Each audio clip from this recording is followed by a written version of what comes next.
Program ini didanai oleh para sahabat dan mitra dari Joyce Meyer Ministries. Saya melakukan pelayanan ini karena melihat kuasa Allah mengubahkan hidupku dan Ia pun akan lakukan untuk saudara. Kunci untuk segalanya ada pada firman Allah. Saya Joyce Meyer dan saya percaya Allah dapat memulihkanmu dalam setiap lukamu. Kita membuat serial singkat akhir pekan ini tentang iblis. Saya tahu saudara semua senang mendengar tentang iblis. Dan beberapa orang tidak percaya iblis nyata, tapi maaf saya beritahu bahwa dia nyata. Dan jika saudara tidak percaya, yang harus saudara lakukan hanya melihat keadaan dunia sekarang dan melihat kondisinya, dan pasti bukan Tuhan yang menciptakan semua kejahatan yang ada di dunia. Dan cara terbaik yang saya tahu untuk menjelaskannya adalah bahwa dunia saat ini penuh kejahatan dan orang jahat. Dan kita menyalahkan pemerintah dan menyalahkan segalanya. Tapi di balik semuanya ada iblis. Ini tidak berarti bahwa manusia tidak bertanggung jawab atas perbuatan, tapi iblis akan bekerja melalui dan menggunakan siapa saja yang dia bisa.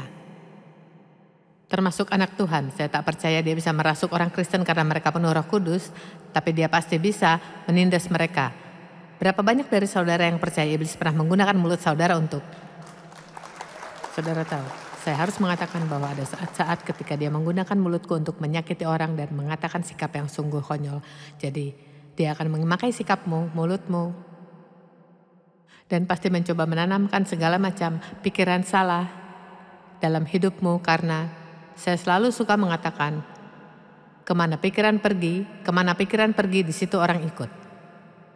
Seperti jika saudara memikirkan es krim coklat terus, kemungkinan saudara akan membelinya tidak peduli jam berapa dan sejauh apa harus pergi. Sungguh menakjubkan bagaimana pikiran kita mempengaruhi perasaan dan emosi kita. Jadi, sangat penting bahwa kita menyadari iblis adalah entitas nyata. A.M. Bounds berkata dalam bukunya, iblis adalah pribadi. Bukan pribadi seperti kita dengan tubuh manusia, tapi pribadi dengan kepribadian yang sangat jahat.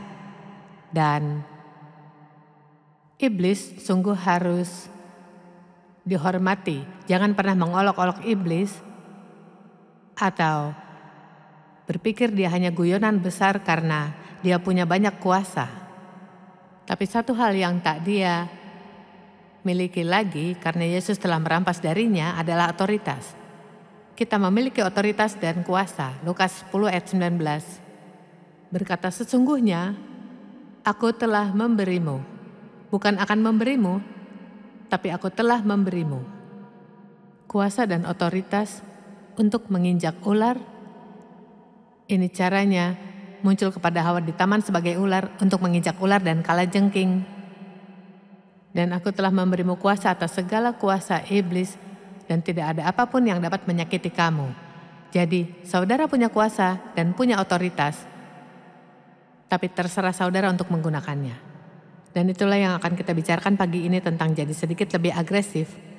Tidak jadi begitu lamban dan hanya membiarkan iblis menginjak-injak kita dan tak melakukan apapun tentangnya. Tapi 1 Petrus 5 ayat 8 berkata, lawanlah iblis pada awal serangannya. Saudara jangan menunggu sampai hidupmu kacau dan hancur selama 3 bulan dan akhirnya butuh sekelompok orang Kristen untuk menjemput saudara. Saudara lawan iblis pada awal serangannya dan jangan merasa kasihan pada diri sendiri ketika mengalami masalah. Ini salah satu cara terbaik untuk mengundang musuh masuk. Dalam 1 Petrus 5 ayat 8-10 dikatakan bahwa penderitaan yang sama dialami oleh seluruh tubuh Kristus di seluruh dunia. Jadi, apapun jenis masalah yang saudara alami, ada seseorang yang punya masalah lebih buruk dari saudara. Amin. Jadi, ayat pertama yang akan saudara baca adalah Wahyu 16 ayat 15 dari Alkitab Amplified Classic. Dan dikatakan tetaplah terjaga dan kenakan pakaianmu. Ini merupakan ayat yang menarik. Jika tidak memahaminya, saudara akan berkata, Dia berkata, lihat aku akan datang seperti pencuri. Berbahagialah, senang, patut diinginkan orang yang tetap terjaga, waspada, dan yang menjaga pakaiannya, agar dia tidak telanjang dan mengalami malu karena terlihat terekspos. Bukankah ini ayat yang menarik? Tahukah saudara, ini tidak berarti diam di lemari saudara dengan senapan dan menjaga pakaianmu sepanjang malam. Dia tidak bicara tentang pakaian duniawi seperti ini, dia bicara tentang pakaian rohani. Dan mungkin itu pikiran baru bagi saudara, mungkin saudara belum benar-benar memahami bahwa saudara memiliki pakaian rohani. Tapi sepanjang Alkitab dikatakan kepada kita untuk memakai beberapa hal dan melepaskan hal-hal lain. Dan kedua istilah itu, memakai dan melepaskan, adalah kata-kata aksi. Mereka memerlukanmu melakukan sesuatu. Saya belum pernah masuk ke lemari dan melihat pakaianku melompat ke tubuhku. Saya harus memilihnya dan memakainya. Dan seringkali saya tak suka yang kupakai. Saya tidak terlihat baik memakainya jadi saya melepaskannya dan memakai yang lain. Dan percaya pada saya ketika aku katakan ada banyak orang Kristen yang keluar ke dunia saat ini dengan pakaian rohani yang tak terlihat baik pada mereka. Sikap buruk, mengasihani diri, kemarahan, kepahitan, kepedihan, kecemburuan. Oh, tapi kita ke gereja. Puji Tuhan, selama saudara ke gereja dan punya salib yang digantung di leher dan Alkitab besar, maka semuanya baik-baik saja. Ya, saya benci mengecewakan saudara, tapi itu bukan yang Tuhan cari. Tuhan melihat hati, dan Dia melihat yang kita lakukan. Dan Alkitab berkali-kali memberitahu bahwa Yesus akan segera datang, dan saya tidak tahu seberapa segera, tapi setiap hari yang berlalu jadi lebih dekat. Paulus berpikir dia akan kembali di zamannya. Kita dan setiap generasi percaya dia akan kembali di zaman masing-masing. Tapi suatu hari nanti itu akan terjadi. Dan ada tanda-tanda akhir zaman dan semakin banyak dari mereka terpenuhi setiap saat.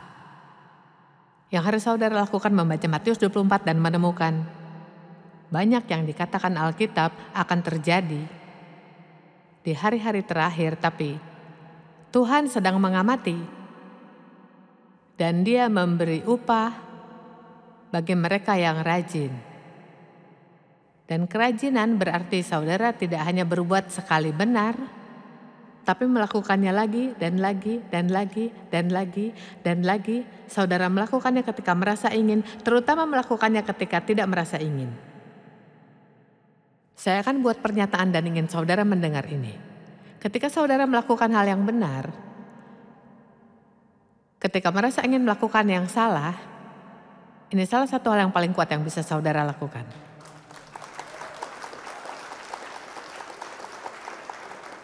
Saya akan mengulanginya. Ketika saudara memilih melakukan yang benar, saat merasa ingin melakukan yang salah, ini salah satu hal yang paling kuat yang bisa saudara lakukan.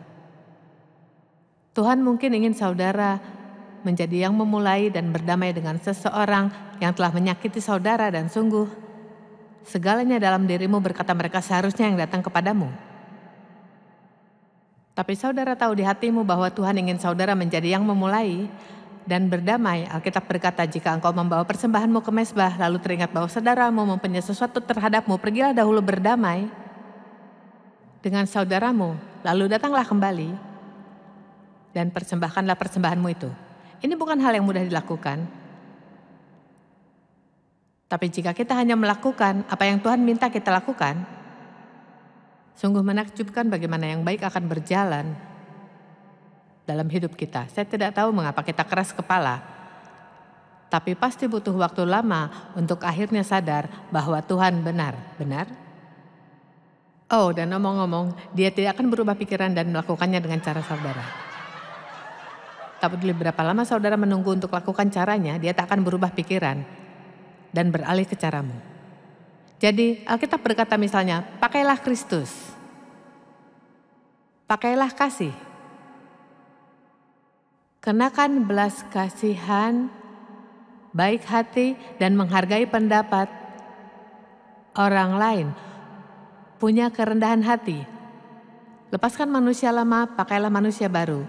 Dan pakailah seluruh senjata Allah dan saya akan memberitahu saudara sebentar lagi apa itu.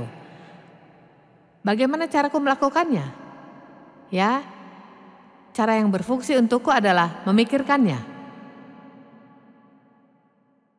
Saya menghabiskan waktu dengan Tuhan setiap pagi sebelum melakukan apapun dan saya sarankan ini. Saudara mungkin bilang, saya bukan orang yang bangun pagi, ya. Jika saudara hanya bisa memberi 2 menit, bagaimanapun caranya, mulailah hari saudara dengan Tuhan. Jika hanya bisa berkata, selamat pagi Tuhan, aku mencintaimu. Beberapa orang lebih baik di malam hari. Di malam hari saya sudah selesai. Saya tidak bisa melakukan apapun selain berbaring. Jadi pagi saya lebih tajam di pagi hari, jadi ini lebih baik untuk saya. Dave dan saya keduanya melakukan itu. Saya senang bahwa saya punya suami yang mencari Tuhan setiap hari. Ini hal yang luar biasa. Mungkin saudara, saya harap saya demikian ya. Tahukah saudara, janganlah iri. Tapi lakukan apa yang seharusnya. Dan biar Tuhan mengurus sisanya. Tapi tidak peduli berapa kali seminggu saudara ke gereja, jika tidak pernah menghabiskan waktu pribadi dengan Tuhan, ini tempat di mana segala yang saudara dengar mulai bersatu dan menjadi masuk akal untukmu. Dan jika saudara berkata, saya punya waktu untuk menonton program TV-mu saat pagi atau habiskan 30 menit dengan Tuhan, saya akan menyuruh habiskan waktu dengan Tuhan. Saya ingin apapun saya agar saudara menonton program ini sangat penting untuk menempatkan Tuhan pertama dalam hidupmu. Dan salah satu caranya memprioritaskannya di waktumu. Jadi ketika saya menghabiskan waktu dengan Tuhan, saya memikirkan hal-hal ini. Saya memikirkan berjalan dalam kasih hari itu siapa yang akan saya temui dan bagaimana menunjukkan kasih kepada mereka. Inilah cara saudara memakai hal-hal ini. Buatlah rencana. Rencanakanlah sebelumnya. Jika seseorang menyakiti perasaanku, saya akan mengampuninya. Jika seseorang melakukan sesuatu yang tidak seharusnya, saya akan berbelas kasih. Lihat, kita tidak hanya harus menunggu dan lihat yang terjadi, kita bisa rencanakan. Apakah ada yang setuju denganku? Ambillah waktu 10 atau 15 menit di pagi hari dan pikirkanlah hal-hal ini. Saya memakai Kristus, yang berarti saudara memakai sifatnya, saudara memakai perilakunya. Yesus, aku ingin menjadi sepertimu, aku ingin mewakilimu. Kita adalah wakilnya di bumi dan bagi banyak orang, saudara satu-satunya Yesus yang akan mereka lihat. Jadi salib yang saudara pakai di lehermu, semua itu hanya memberitahu mereka untuk mengamati perilakumu. Silakan pasang stiker di mobilmu dan paculah kendaraanmu. Dan buat isyarat yang tidak baik kepada mereka ketika mereka melakukan hal yang saudara tidak suka lalu mengharapkan mereka percaya kekristenanmu punya nilai. Lihat, itulah masalah saat ini. Kita berseru, saya orang Kristen, dan kita tidak bertindak demikian dan dunia hilang hormat. Dan ini bukan salah mereka. Dan sungguh, secara umum, gereja saat ini tidak dihormati sebagaimana seharusnya. Dan itu karena kita tidak bertindak seperti yang seharusnya. Saudara harus berpikir, Tuhan, saya tak ingin sombong dan tinggi hati hari ini. Tahukah saudara, hal pertama yang terjadi ketika saudara terlalu sombong di dalam dirimu adalah saudara mulai merendahkan orang lain. Jika terlalu banyak memikirkan diri, saudara akan terlalu sedikit memikirkan orang. Tidak ada yang lebih menggangguku daripada melihat pemimpin rohani menganiaya juniornya. Kami selalu memastikan ketika kami berada di tempat-tempat ini bahwa kami baik pada mereka yang bekerja di sini. Kami ramah dengan mereka, baik kepada mereka. Seringkali kami memberi mereka buku atau para pria akan membawakan sesuatu untuk dimakan dan berulang-ulang kami mendengar, tidak ada yang datang ke sini yang memperlakukan orang lebih baik dari kalian. Yaitu jenis laporan yang seharusnya kita miliki tentang perilaku kita. Teman-temanmu seharusnya mengatakan, Tidak ada yang membuatku merasa lebih baik dari dirimu. Ketika sedang bersama seseorang, mereka mungkin tidak ingat semua yang saudara katakan, tapi kuberitahu yang mereka ingat bagaimana rasanya bersamamu.